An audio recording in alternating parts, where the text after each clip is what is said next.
Okay, so hi, my name is Julie, and I'm going to be informing our class about the effects of bees and how they basically affect everything around us and how it basically creating the domino effect in some ways. So like if one thing goes wrong with them, like they're decreasing in population, like how that'll affect us in long term. So it's better to be aware about what we can do to stop that and how we won't like have to deal with the consequences if we do stop. So my first question is, what are bees? They are a flying insect. Everyone should know. There are three kinds of bees. There are the workers, the drones, and the queen bee.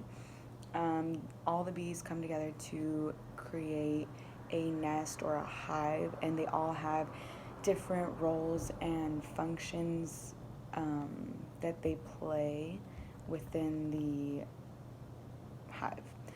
The queen bee is the only bee in the colony that is able to reproduce and basically create more bees in the hive.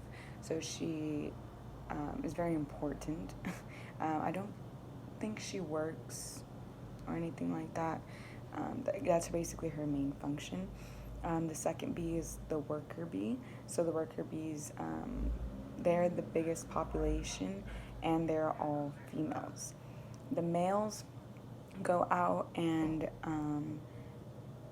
do a form of pollination with the flowers. Like those are the drone bees, so they go out and do that.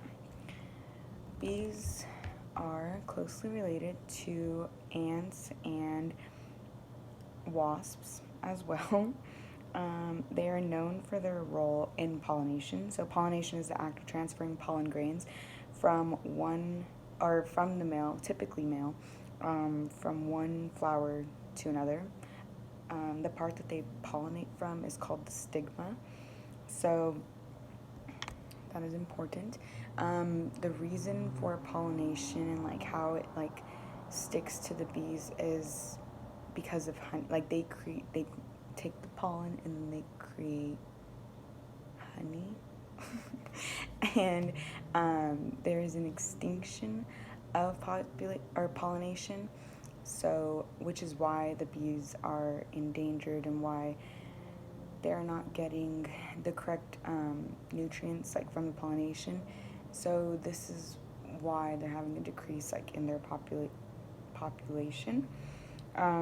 So some other points that are included in their decline in population is the industrial agriculture, parasites / pathogens, and climate change.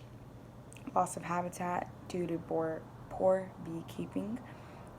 So one consequence is high bee losses could lead to fewer beekeepers and rental prices per bee colony, which could increase dramatically, meaning that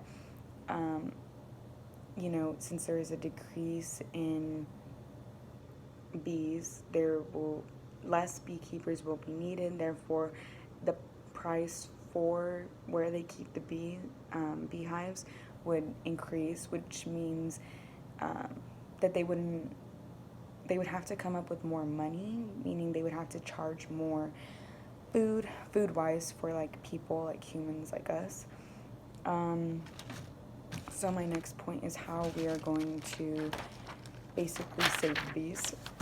So we're going to avoid harmful pesticides, synthetic pesticides, fertilizers, and herbicides are harmful to bees, which is why we shouldn't be using them.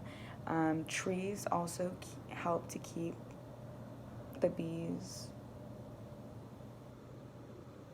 alive. That when people use that on the trees, it also takes away from their food sources.